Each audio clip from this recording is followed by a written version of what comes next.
Selamat malam my student. Assalamualaikum warahmatullahi wabarakatuh. Salam sehat buat kita. Yang kemarin sudah pembelajaran tentang secara umum, pengertian-pengertian tentang percobaan dan penyertaan serta gabungan pidana. Malam ini kita belajar tentang percobaan. Lebih spesifik ke dalam percobaan. Di dalam kitab Undang-Undang KUHP pidana, mengancam dengan pidana tertentu suatu percobaan untuk melakukan suatu percobaan kejahatan.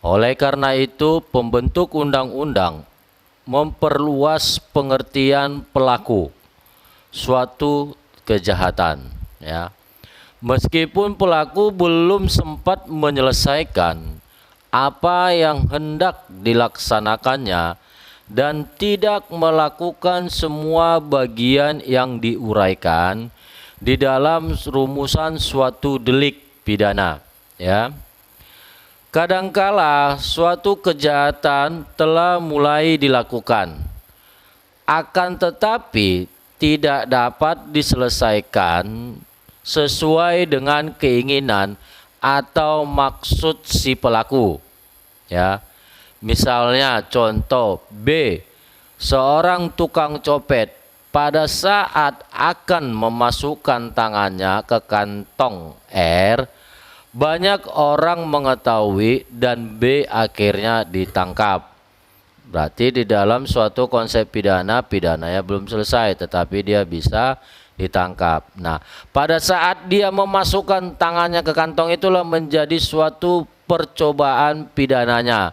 Atau dilihat dari perbuatannya sudah memiliki rasa percobaan dan niat untuk mengambil sesuatu ke kantong R tadi, Contoh lainnya, misalnya A bermaksud mencuri di rumah X dengan membongkar dan merusak jendela.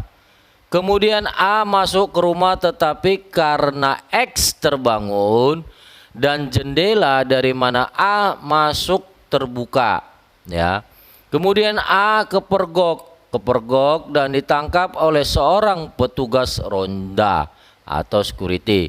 Dengan melihat kedua contoh tersebut di atas, memperlihatkan bahwa maksud si pelaku belum terlaksana, yaitu keinginan maksud si A dan B untuk mencuri dan mengambil dompet atau barang benda R dan X belum hilang. Menurut ilmu bahasa Indonesia, mencoba berarti berusaha akan mencapai suatu tujuan, Kadangkala tujuan itu jadi tercapai dan kadangkala usaha itu tidak berakibat seperti yang dimaksud. Lebih lanjut dikatakan dari segi tata bahasa bahwa istilah percobaan adalah usaha hendak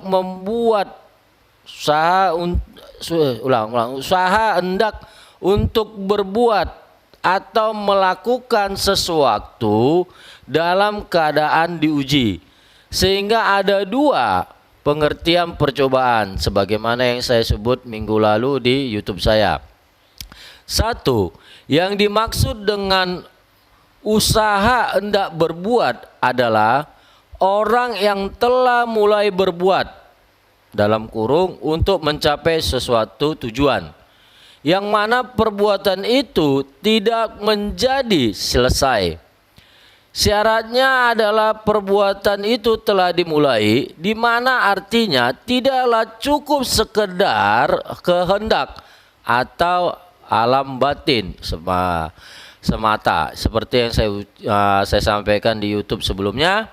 Misalnya hendak menebang pohon yang kemarin, namun orang itu telah melakukan perbuatan menebang, tetapi tidak selesai sampai pohon itu tumbang. Misalnya baru berapa kali kampaknya patah atau ketahuan pemiliknya oleh pemilik pohon. Nah, di mana kemudian dia melarikan diri sehingga terhentilah perbuatan menebang tadi. sehingga terhentilah perbuatan menebang tadi. Di sini di dalam konteks pidana, di perbuatannya adalah dilihat mengayunkan kampak beberapa kali itu adalah merupakan suatu percobaan dari perbuatan menebang pohon. Walaupun perbuatan itu tidak selesai, tapi dia perbuatan menebang pohon, berarti dilihat dari perbuatannya. Yang dimaksud dengan melakukan sesuatu dalam keadaan diuji adalah pengertiannya lebih spesifik, yaitu berupa melakukan perbuatan atau rangkaian perbuatan dalam hal untuk menguji suatu kajian tertentu di bidang ilmu pengetahuan tertentu. Misalnya, percobaan mengembangkan suatu jenis hewan atau tanaman. Pengertian ini lebih jelas misalnya ada pada kata kolam percobaan atau perkebunan percobaan. Namun ini tidak dapat dipakai sebagai ukuran dari suatu percobaan di dalam suatu melakukan kejahatan atau tindak pidana sebagaimana dalam hukum pidana. Oleh karena itu, dalam hukum pidana memiliki ukuran yang khusus untuk dapat memidana percobaan melakukan suatu kejahatan, di mana pengertian percobaan itu merupakan suatu hasil, ya, atau suatu usaha tanpa hasil, dan dilihat dari sudut perbuatannya. Maka percobaan pelaksanaan itu sebagaimana rumus delik dapat merupakan bagian dari perbuatan. Nah, menurut seorang pendapat sarjana atau seorang sarjana hukum dikatakan Van Jeverberg, dikatakan bahwa percobaan itu merupakan realisasi dari sebagian perbuatannya. Ingat, bahwa percobaan itu merupakan realisasi dari sebagian perbuatannya. Tadi menebang pohon karena dia patah kampaknya, bisa jadi lari dia kemudian, atau diketahui orang pemilik pohon dia melarikan diri. Berarti itu merupakan wujud dari realisasi dari sebagian perbuatannya, walaupun perbuatannya itu belum sempurna. Nah, sedangkan pendapat Wirjono mengatakan pada umumnya kata percobaan atau istilahnya di dalam bahasa hukum adalah pogging, berarti suatu usaha mencapai suatu tujuan yang pada akhirnya tidak atau belum tercapainya suatu usaha itu. Sama Wirjono sama tadi sama si Van melihat dari segi perbuatannya. Sedangkan menurut Jonkers mengatakan bahwa percobaan itu adalah mencoba, berarti berusaha untuk mencapai sesuatu tetapi tidak tercapai. Nah, sedangkan pendapat lain lagi, pendapat sarjana hukum, dikatakan oleh Satoshi bahwa percobaan atau pogging adalah permulaan kejahatan yang belum selesai. Berarti di dalam ilmu hukum pidana, istilah percobaan mengandung satu arti yang lebih sempit, yaitu satu usaha yang tidak berakibat seperti dimaksud. Jadi dapat dikatakan yang sia-sia. Jadi percobaan itu dibedakan menjadi dua jenis. Pertama, percobaan yang tertunda. Ya, percobaan yang tertunda parahan tidak dapat diselesaikannya perbuatan yang dilakukan untuk mencapai tujuan yang dimaksud. Ya, atau itu saya ulangi, percobaan tertunda adalah suatu perbuatan yang dilakukan untuk mencapai tujuan yang dimaksud. Nah, yang kedua adalah percobaan gagal, di mana percobaan ini perbuatannya tidak diselesaikan, akan tetapi hasil yang dituju tidak tercapai. Sama yang tadi kayak ditebang pohon tadi itu loh. Kalau percobaan tertunda, misalkan bisa aja dia mencuri tapi tau-taunya belum, masih mencongkel pintu, orangnya pemilik rumah telah bangun, berarti dia tertunda percobaannya, dia melarikan diri. Di dalam bahasa Belanda, percobaan ini disebut dengan pogging tadi. Pogging dapat dikatakan menurut doktrin bahwa percobaan adalah permulaan kejahatan yang belum selesai, atau di dalam KUHP Indonesia adalah sesuatu perbuatan yang tidak mengambil risiko dengan menunggu suatu kejahatan terjadi sepenuhnya ataupun akibatnya. Nah, yang benar-benar terjadi ini mengenai delik materialnya. Sikap ini sesuai dengan pikiran tentang prevensi atau pencegahan yang menjadi dasar yang penting dalam hukum modern. Berarti dalam hukum modern dia belum selesai perbuatan itu, ya dalam arti ya bisa dia melarikan diri, bahwa itu merupakan percobaan setelah dia ditangkap. Tetapi di dalam KUHP juga tidak mengancam segala macam pelanggaran hukum yang baru pada taraf percobaan. Hanya percobaan terhadap kejahatan, hanya percobaan terhadap kejahatan saja yang dapat dipidana, sedangkan percobaan yang lain atau pelanggaran delik tidak dapat dipidana. Ya, hanya percobaan terhadap pelanggaran hukum, ya, yang terlihat di dalam buku 2 KUHP. Nah, ini ada pasal-pasalnya. Percobaan itu dalam buku 2 KUHP yaitu diancam dengan pidana. Nah, dalam arti di mana beberapa pasal yang tidak mengenal percobaan.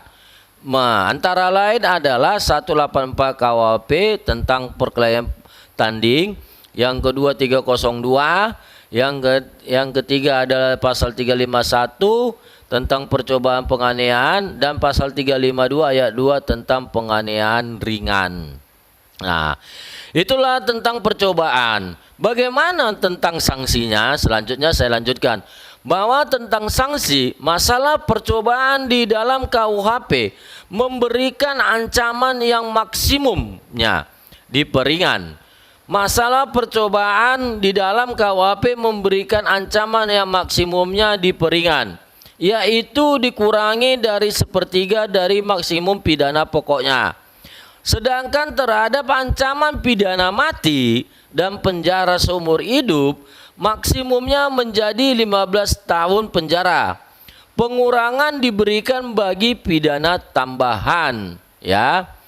Nah, saya ulangi, masalah sanksi di dalam KUHP tentang percobaan, ya, diberikan pengurangan maksimumnya atau keringannya 1/3 dan maksud dari pidana pokok. Misalnya dia 40 tahun, 1/3-nya berapa? Misalnya pasal 351 diancam misalkan dia 20 tahun penjara, 1/3-nya berapa?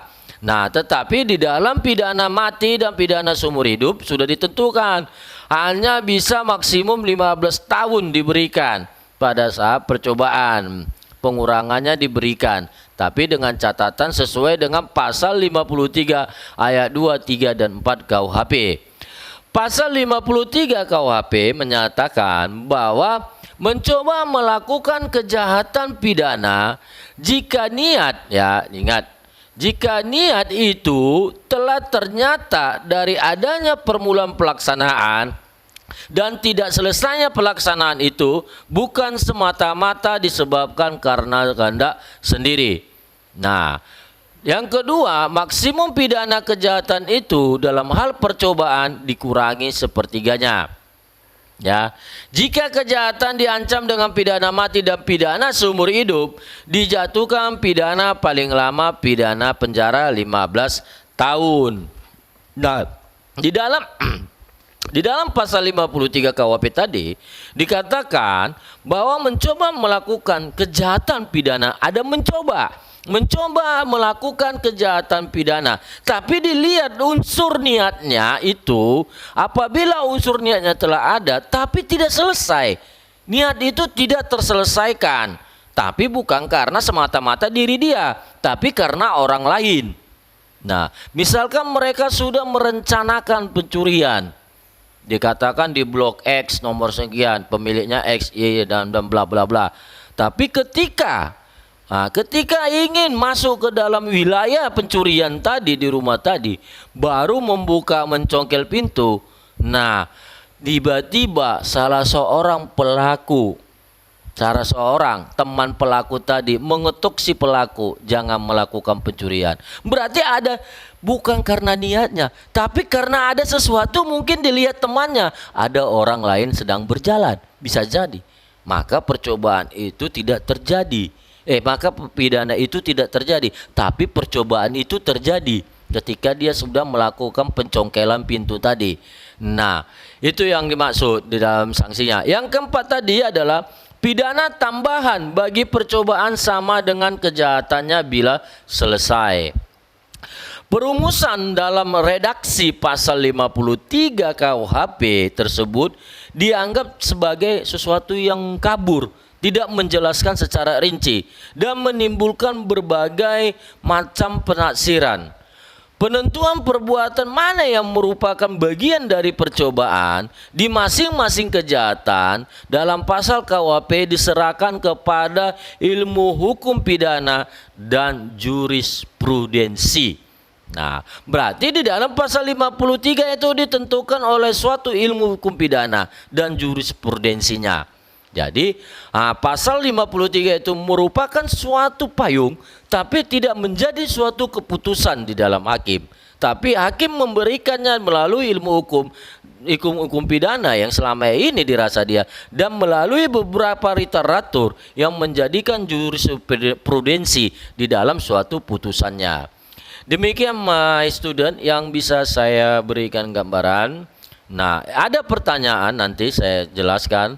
Nah, masing-masing orang silakan menanggapi pertanyaan yang saya berikan di grup WA.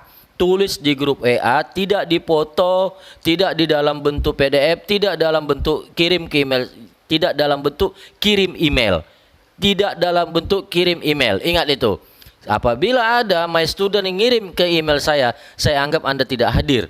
Itu loh. Nah, nanti semua jawaban itu ada di grup WA. Pertanyaannya adalah, sebagai menjadi tanggapan saudara adalah, ada pertanyaan. Pertanyaannya begini, bukan merupakan suatu kasus atau contoh. Ini merupakan suatu di dalam buku. Silakan Anda cari buku lain. Apakah percobaan merupakan tindak pidana garing atau delik tersendiri, atau bukan merupakan tindak pidana atau delik pidana? Nah, silakan Anda jawab pertanyaan itu. Nah, coba Anda kembangkan, Anda jawab. Saya ulangi nih pertanyaannya. Apakah percobaan merupakan tindak pidana garing atau delik pidana yang berdiri sendiri, atau bukan merupakan tindak pidana atau delik pidana, atau yang bukan berdiri sendiri? Nah, saya ulangi lagi. Apakah percobaan merupakan tindak pidana garing atau delik pidana yang berdiri sendiri, atau bukan merupakan tindak pidana atau delik pidana yang tidak berdiri sendiri? Jelaskan di dalam grup WA. Nanti saya respon di grup WA. Tidak dalam bentuk email atau dalam bentuk foto atau bentuk lainnya. Terima kasih my student. Absensinya nanti diatur oleh ketua kelas dan yang lain-lainnya. Terima kasih, selamat malam, salam sehat, salam hormat buat kalian semua. Selamat malam.